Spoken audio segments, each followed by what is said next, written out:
Maging tagatulad kayo sa akin, na gaya ko naman kay Kristo. Kayo'y aking pinupuri nga, na sa lahat ng mga bagay ay naaalaala ninyo ako, at iniingatan ninyong matibay ang mga turo na gaya ng ibinigay ko sa inyo. Datapwat ibig ko na inyong maalaman na ang pangulo ng bawat lalaki ay si Kristo, at ang pangulo ng babae ay ang lalaki, at ang pangulo ni Kristo ay ang Diyos. Ang bawat lalaking nananalangin o nanghuhula na may takip ang ulo ay niwawala ng puri ang kanyang ulo. Datapwat ang bawat babaeng nananalangin o nanghuhula na walang lambong ang kanyang ulo, niwawala ng puri ang kanyang ulo, sapagkat gaya rin ng kung kanyang inahitan. Sapagkat kung ang babae ay walang lambong, ay pagupit naman, ngunit kung kahiyahiya sa babae ang pagupit o paahit, ay maglambong siya. Sapagkat katotohanan ang lalaki ay hindi dapat maglambong sa kanyang ulo, palibhas ay larawan siya at kaluwalhatian ng Diyos, ngunit ang babae ay siyang kaluwalhatian ng lalaki. Sapagkat ang lalaki ay hindi sa babae, kundi ang babae ay sa lalaki. Sapagkat hindi nilalang ang lalaki dahil sa babae, kundi ang babae dahil sa lalaki. Dahil dito'y nararapat na ang babae ay magkaroon sa kanyang ulo ng tanda ng kapamahalaan dahil sa mga anghel. Gayunman, ang babae ay di maaaring walang lalaki, at ang lalaki ay di maaaring walang babae sa Panginoon. Sapagkat kung paanong ang babae ay sa lalaki, gayon din naman ang lalaki ay sa pamamagitan ng babae, datapwat ang lahat ng mga bagay ay sa Diyos. Hatulan ninyo sa inyo-inyong sarili, nararapat baga na manalangin ang babae sa Diyos ng walang lambong? Hindi baga ang katalagahan din ng nagtuturo sa inyo na kung may mahabang buhok ang lalaki, ay mahalay sa kanya? Datapwat kung ang babae ang may mahabang buhok, ay isang kapurihan niya, sapagkat ang buhok sa kanya ay ibinigay na pinakalambong. Datapwat kung tila mapagtunggali ang sinuman, walang gayong ugali kami, ni ang iglesia man ng Diyos.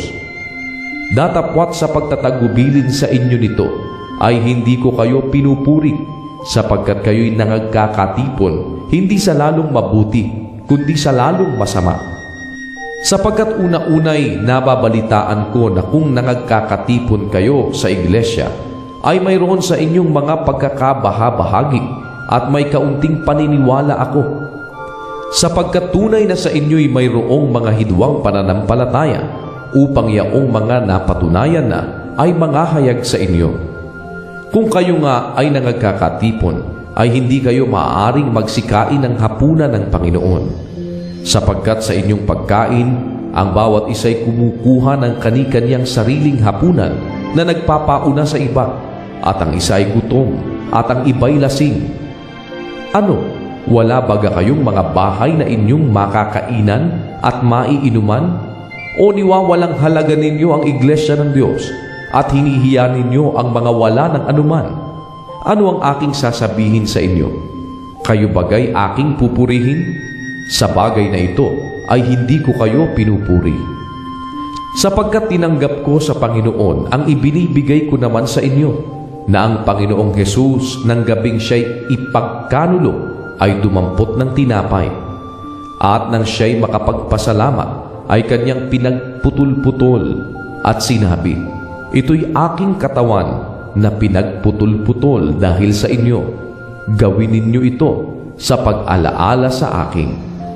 At gayon din naman hinawakan ng saro pagkatapos na makahapon na sinasabi, "Ang sarong ito'y siyang bagong tipan sa aking dugo.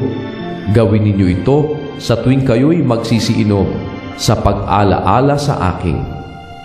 Sapagkat sa tuwing kanin ninyo ang tinapay na ito at inuman ninyo ang saro, ay inihahayag ninyo ang pagkamatay ng Panginoon hanggang sa dumating siya.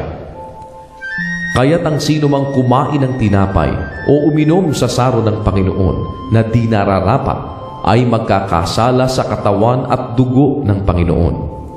Datapwat siya sa atin ng tao ang kanyang sarili, at saka kumain ng tinapay at uminom sa saro.